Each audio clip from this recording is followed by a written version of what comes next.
गांधी, नेहरू, अटल बिहारी वाजपेयी तक इन सब ने फिलिस्तीन की सपोर्ट की है। तो इसका मतलब ये वो आतंकवाद को सपोर्ट कर रहे थे। दे इसका जवाब प्राइम मिनिस्टर। और दे ये मीडिया, इस मीडिया को तो कुछ इल्म नहीं है। ये वो लोग हैं जो वहां चैनल पर बैठ कर ऐसा लगता है जैसे कोई सब्जी मंडी खोल रखी है। यूएन में उन्होंने कई बार कोशिश करी, सबने कहा कि नहीं, वो अपनी जमीन के लिए मांग रहे हैं, वो आतंकवादी संगठन नहीं है। अगर वो आतंकवादी संगठन है तो आरएसएस को, बीजेपी को कहना चाहिए। भगत सिंह भी ने भी बम छोड़े थे, वो भी आतंकवादी थे। उनसे कहिए, सुभाष चंद्र बोस भी थे।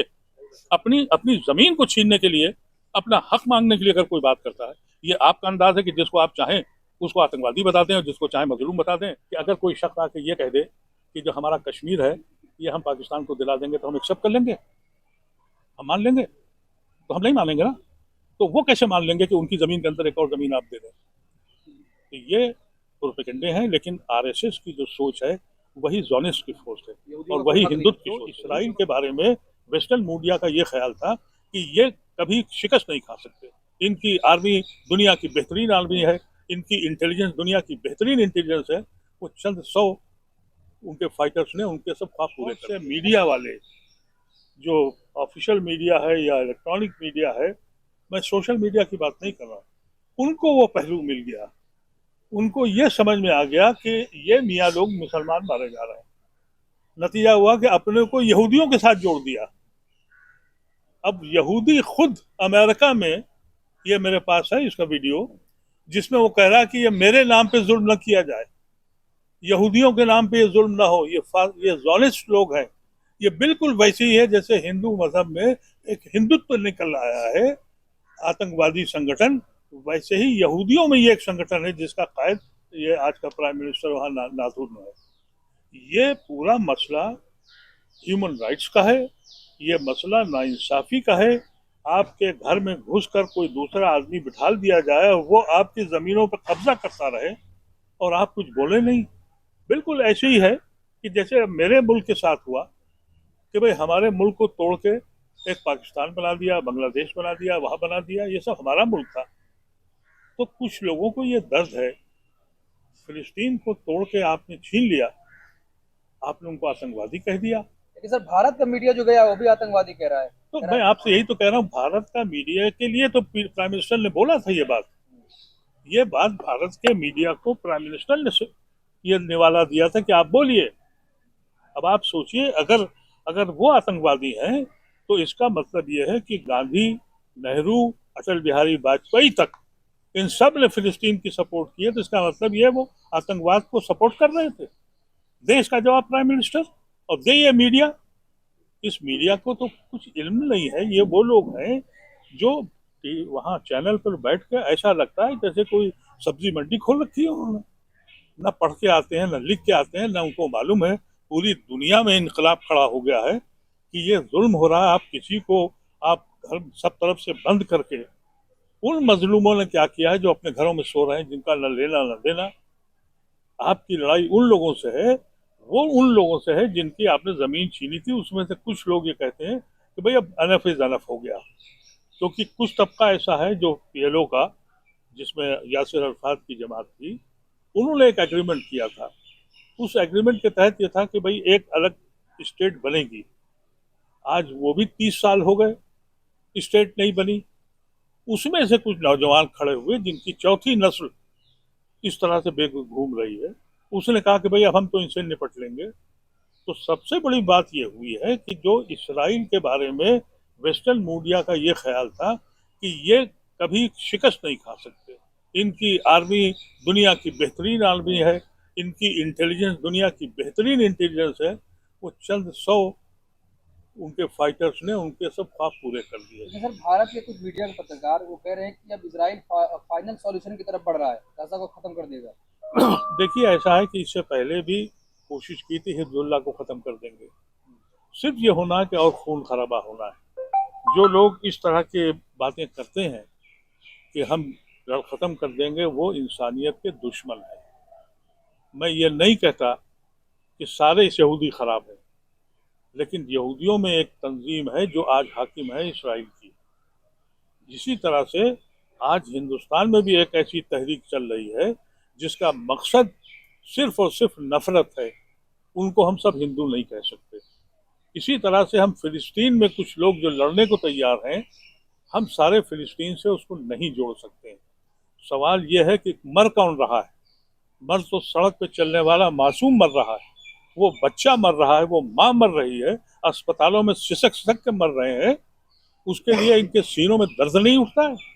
ये चैनल के मालिकान जो बैठ गए, इनको समझना चाहिए कि मौत क्या होती है।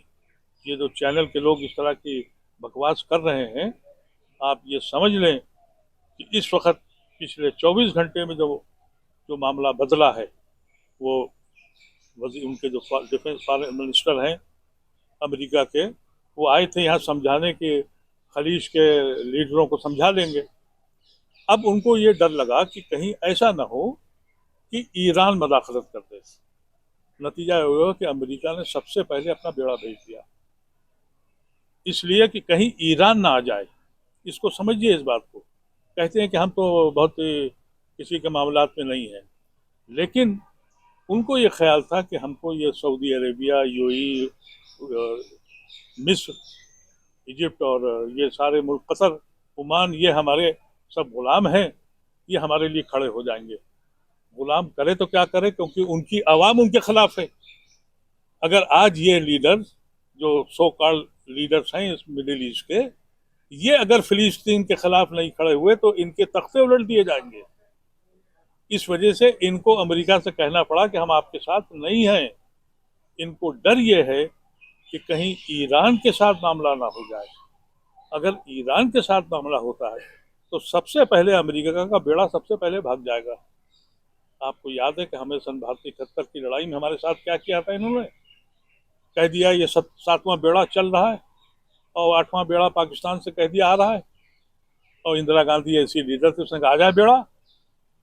आखिर में जब उन्होंने देखा कि इंदिरा गांधी तो मान नहीं रही, तो बेड़ा भाग गया और पाकिस्तान टूट गया। ये भाग जाएंगे, ये सिर्फ दिखाने के लिए आए हैं। सर अभी सर एक सवाल है कि जैसे आप बात करने के फलस्तीन में जो पुनरेजी हो रही है, मासूम बच्चे मारे जा रहे हैं जी, ये तस्वीरें प्रधानमंत्री नरेंद्र मोदी के पास भी आती है, वो देखते होंगे, तब ऐसे में वो इजराइल को कैसे इस तरह की बातें बोल सकते, उकसाने वाली बातें कर सकते हैं? प्राइम मिनिस्टर ने तो 2002 में भी सब कुछ देखा था और यही कहा था कि अगर कोई पिल्ला गाड़ी के सामने आ जाए तो तकलीफ होती है। तो प्राइम मिनिस्टर के तो बड़े रिकॉर्ड है ना। प्राइम मिनिस्टर ने तो जुनैद और उनको जब जलाया गया, जब भी वो नहीं बोले। वो बेचारे सिर्फ बोले उस वक्त जब कन्हैया के को मारा गया, उसको 1 करोड़ रुपया भी दिया गया, मुलजिम पकड़ भी लिया गया, लेकिन इलेक्शन में बोलने के लिए कन्हैया याद आ गया उन्हें। उन्हें जुनैद ने याद नहीं आया, उन्हें इखलाक याद नहीं आया, उन्हें न जाने कितने लिंच हुए याद नहीं आए। अरब मुल्क पे असर पड़ेगा इनके बयान से? क्या रिश्ते खराब हो जाएंगे अरब मुल्कों से? देखिए हिंदुस्तान को एक एडवांटेज है जिसको मोदी साहब अपना कारनामा बताते हैं। हिंदुस्तान एक दुनिया का बहुत बड़ा मार्केट है और ये मार्केट मनमोहन सिंह की देन है। एज ए फाइनेंस मिनिस्टर उसने रास्ते खोले थे और एज ए प्राइम मिनिस्टर उसने वहां से वहां ले जाके खड़ा कर दिया था। ये जो पक्की फसल इनके हाथ लग गई तो कहा कि हमने किया है। ये इस वजह से हमारी जो हैसियत है दुनिया में वो बड़ी मार्केट की वजह से है। तो आप अगर ये समझें कि हुकूमतें खिलाफ होंगी तो नहीं होंगी, लेकिन अगर आप वहाँ के अखबार पढ़ें, वहाँ की जनता से बात करें, चाहे हमें यूरोप हो, चाहे अमेरिका हो, चाहे मिडिल ईस्ट हो, एक एक आदमी जानता है कि हिंदुस्तान की हुकूमत आज की सेकुलर हुकूमत नहीं है। सबको मालूम है कि हिंदुस्तान की हुकूमत डेमोक्रेटिक कंट्री नहीं रहा, ये सबको मालूम है। तो हमारी इज्जत कितनी है बाहर ये हम जानते हैं। ये गांव में बैठा हुआ जो एक भक्त बैठा है उसे नहीं मालूम है, या वो बेरोजगार लड़का जो सड़क पर घूम रहा है और भक्त बना घूम रहा है उसे नहीं मालूम है कि हमारी कितनी बेइज्जती हो चुकी है। हम उस मुल्क में जानते हैं कि जब इंदिरा गांधी मरी उस वक्त मैं मिडिल ईस्ट में था और मैं वहाँ के रूलर्स उस दिन मिलने के लिए, मेरा अपॉइंटमेंट था, मैं गया और मुझे ये नहीं मालूम था कि इंदिरा जी की डेथ हो चुकी है, ये मालूम था कि वो हुआ। वहाँ का बादशाह ने मुझसे कहा कि तुम हिंदुस्तानी हो? मैंने कहा फिर आज मीटिंग में क्यों आए? मैंने कहा आपने टाइम दिया था। उसने कहा आज कोई टाइम नहीं, मेरी माँ मर गई है। इंदिरा गांधी के लिए ये अल्फाज थे रूलर ऑफ शारजा के कि मेरी माँ मर गई है, मैं काम नहीं करूँगा। उस मुल्क में आज क्या हो रहा है? सर इस देश में फलस्तीन के लिए प्रोटेस्ट होते थे, लेकिन अब इजराइल के साथ में समर्थन में प्रोटेस्ट। जी, मैं अभी वहीं से आ रहा हूँ। मुझे इस कदर अफसोस है कि आज अपने मुल्क में आप हक को हक कहने के लिए कोई आदमी तैयार नहीं है। मजलूम के साथ खड़ा होना जुर्म है। इस मुल्क का ये तमाशा हो गया और जिम्मेदार लोगों को वो पकड़ के ले गए। मैं तो एक 10 मिनट लेट हो गया, जब मैं वहां पहुंचा तो देखा सब तरफ से बंद है। लोगों ने बताया कि वो सबको लेके चले गए। अरे हम इसलिए आए थे, वहां कोई झगड़ा करने नहीं आए थे। जब हमको ये मालूम हुआ कि मजलूमों के लिए बेसरे सामान जो लोग हैं, भूखे मर रहे हैं, प्यास से मर रहे हैं, हर तरफ से बम फेंके जा रहे हैं, उनके लिए हम कहने आए थे कि भाई हम आपकी हमदर्दी में आए। उनकी भी इजाजत नहीं है इस मुल्क में। इस मुल्क को कैसे हम कह दें कि ये गांधी का मुल्क है? यकीनी तौर पे ये गोडसे का मुल्क है, लिखित में हो या न हो। सेलिब्रेशन हो रहा है फिलिस्तीन के मारे जाने का। सेलिब्रेशन हो रहा है। जिस मुल्क की पार्लियामेंट में एक गालियां पूरी कौम को दी जाए और वो पार्लियामेंट ये कहे कि साहब हम मदर ऑफ डेमोक्रेसी हैं। मुझे बता दे हिंदुस्तान की तारीख में डेमोक्रेसी थी कब? अरे डेमोक्रेसी का तस्वुर तो गांधी और नेहरू लेके आए थे और उन्होंने डेमोक्रेसी कायम की थी, जिसके पड़ाक से उड़ा दिए मौजूदा हुकूमत ने, और कहते हैं हम मदर ऑफ डेमोक्रेसी हैं। मुझे कोई तारीख ही बता दे कि हिंदुस्तान में कभी डेमोक्रेसी रही है? हमेशा बादशाहत रही है। एक बादशाह दूसरे राजा से लड़ता रहा है और उसी लड़ने के चक्कर में बाहर के लोग आए, वो हाकिम वक्त बने, वो भी बादशाह रहे। फिर ये मदर ऑफ डेमोक्रेसी क्या चीज है, मुझे कोई समझा तो दे। अरे मदर ऑफ डेमोक्रेसी का कॉन्सेप्ट तो नेहरू और गांधी लाए थे 1923 में, जब गांधी ने कहा कि हर आदमी का हक होगा कि वो अपना एक वोट देगा और कोई भी इलेक्शन लड़ सकता है। तो उस वक्त जिना और एनी बेसेंट और ये राय इनके ये लोग टूट के चले गए थे और उस वक्त आरएसएस बनाई गई थी कि भाई ये कौन आदमी बुढ़ा आ गया जो कह रहा है कि साहब एक सड़क का चलने वाला आदमी वो भी वोट पाएगा।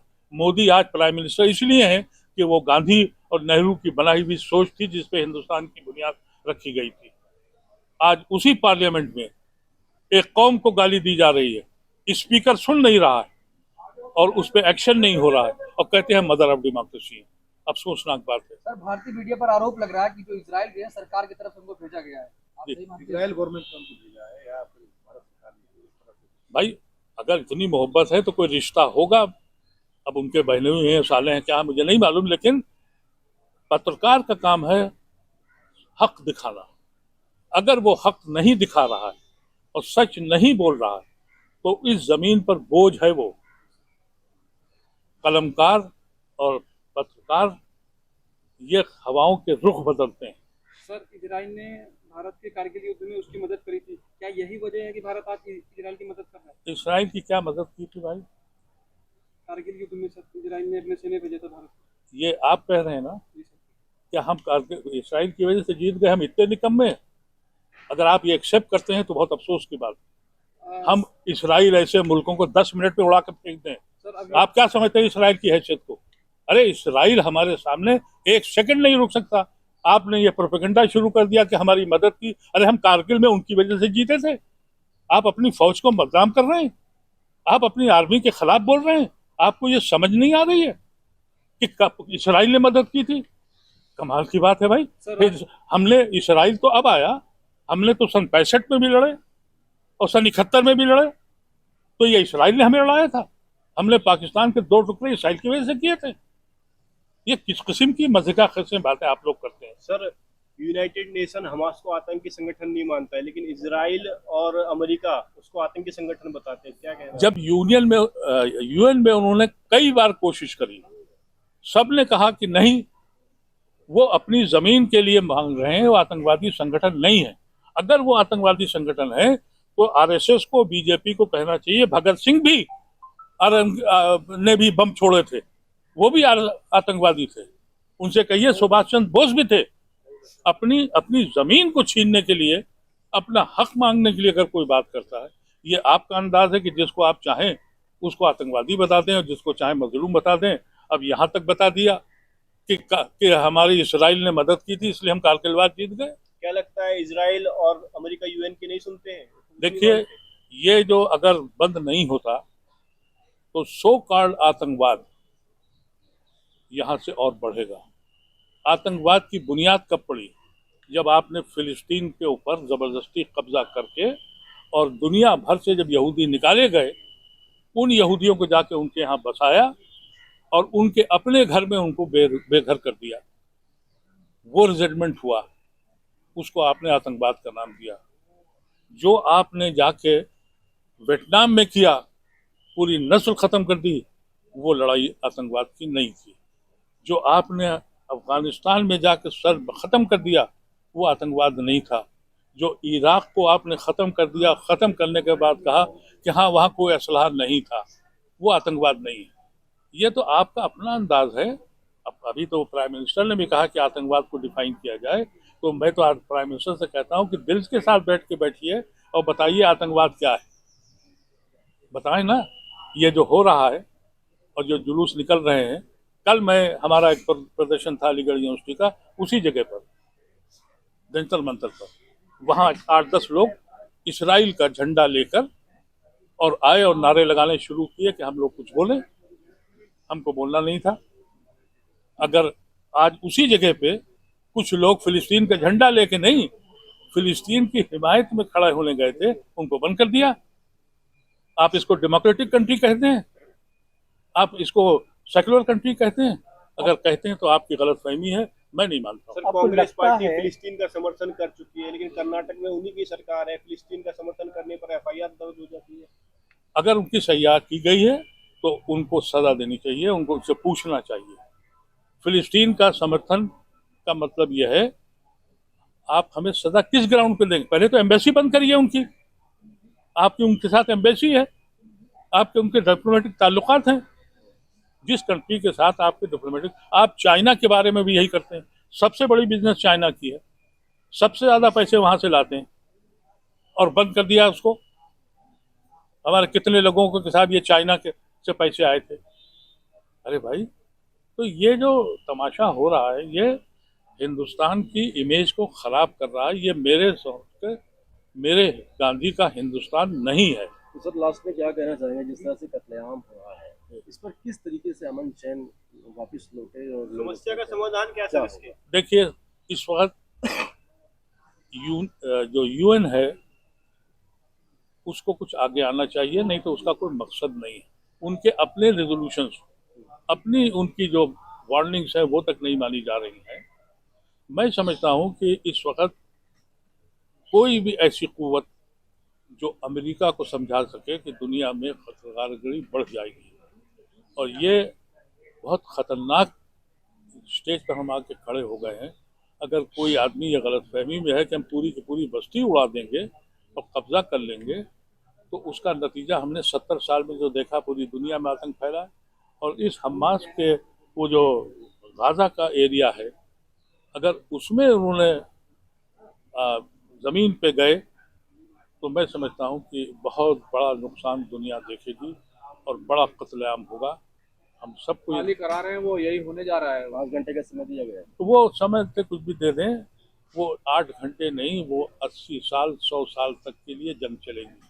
अली भाई, एक बड़ा अहम सवाल है जो दलील दी जा रही है कि यहूदी यहीं के थे, वहीं वापसी कर रहे हैं, वो उन्हीं की जगह है, पहले इन्हें हटा दिया था। और दलील दी जाती है जैसे राम मंदिर और तमाम चीज़ें कब्जा ली गई थी, यहाँ के बारे में दलील है। इस तरह की दलीलें दी जा रही हैं। देखिए, ऐसा है कि यहाँ की बात आप छोड़ दें, इसलिए कि अगर आप पूरा स्टडी करेंगे तो गुलवारकर ने भी और वीर सावरकर ने भी यहूदियों के इस स्टैंड को हमेशा सराहा, वर्ल्ड वार से पहले भी और आखिर तक। वही उनका कॉन्सेप्ट है। लेकिन यकीनी तौर पर उस ज़मीन पर तीनों कौमें बसी, यानी जो इब्राहिम एकॉर्ड हुआ था, वो इसी बात पर था कि हज़रत इब्राहिम, हज़रत मूसा और रसूलुल्लाह सल्लल्लाहु अलैहि वसल्लम की वहाँ से मेराज गए थे। तो तीनों मज़हबों के लिए वो बहुत अहम ज़मीन है। लेकिन इसका मतलब ये नहीं है, और ना जब ये फ़िलिस्तीन सल्तनत उस्मानिया के पास था तो कोई जंग नहीं हो रही थी, सब मिलकर लड़ रहे थे। जब ये विलायत इंग्लैंड के लोग पहुँचे, उन्होंने जाके मुआहदा सन 17 में किया कि तुम्हें अलग से ज़मीन दिलाएंगे। अब आप मुझे कोई ये बता दे कि अगर कोई शख्स आके ये कह दे कि जो हमारा कश्मीर है ये हम पाकिस्तान को दिला देंगे, तो हम एक्सेप्ट कर लेंगे, हम मान लेंगे? तो हम नहीं मानेंगे ना। तो वो कैसे मान लेंगे कि उनकी जमीन के अंदर एक और जमीन आप दे दें? तो ये प्रोपेगेंडे हैं, लेकिन आरएसएस की जो सोच है वही जॉनिस्ट की सोच है यहूदियों और का कोई वही हक नहीं हिंदुत्व की सोच है। यहूदियों का कोई हक नहीं है। यहूदियों का हक क्यों नहीं है? हक जब एक चीज तय हो गई सन 47 में, जबरदस्ती निकाल कर जबरदस्ती पूरी दुनिया के वहां बसाए गए, उस वक्त ये हुआ कि 2 स्टेट बनेंगी। वो बनी, फिलिस्तीन की स्टेट बनी। अब तो फिलिस्तीन का नाम भी नहीं है वहां। अब तो कुल उनके पास 8% जमीन है। अगर आप उनकी जमीन उनके हिस्से के हिसाब से दे दें, जब ये एग्रीमेंट हुआ था तो 30% यहूदी थे और 70% फिलिस्तीनी थे। अब फिलिस्तीनी का मतलब ये मत समझिए कि सिर्फ मुसलमान थे, उसमें क्रिश्चियंस भी थे, उसमें यहूदी भी थे। और वो लड़ाई हिंदू मुसलमान या क्रिश्चियन मुसलमान की नहीं थी, यहूदी मुसलमान की। ये तो एक पूरा टारगेटेड प्रोग्राम था बरतानिया का, यूरोप का। बरतानिया जहां जहां से लौटा है उसने वहां यही किया है। हमको भी छोड़ गया है, नमूना हमारे साथ कश्मीर का, वहां भी छोड़ गया। अब इसका चौधरी अमेरिका है। अब वो खुद तो मर रहे हैं, अब अमेरिका ने कमान संभाल ली। तो हमको ये सोचना चाहिए। दुनिया जिस तरह से 2 हिस्सों में बटी हुई दिख रही है, एक तरफ यूरोप, अमेरिका, ब्रिटेन, इजराइल के साथ है, दूसरी तरफ बेशतर अरब ममालिक और जो दूसरे ममालिक हैं वो सारे के सारे जो है पैलेस्टाइन के साथ खड़े हुए। आपको लगता है कि दुनिया तीसरी आलमी जंग की तरफ बढ़ रही है? देखिए, ऐसा ना हो, खुदा न करे, तीसरी आलमी जंग का तस्वुर करके भी रोंगटे खड़े हो जाएंगे, कुछ बचेगा नहीं। लेकिन जो हुकूमतें साथ हैं वहाँ की अवाम साथ नहीं है। उनके अवाम फिलिस्तीन के साथ है, इसका मुजाहरा पूरी दुनिया में हो रहा है सिवाय हिंदुस्तान के।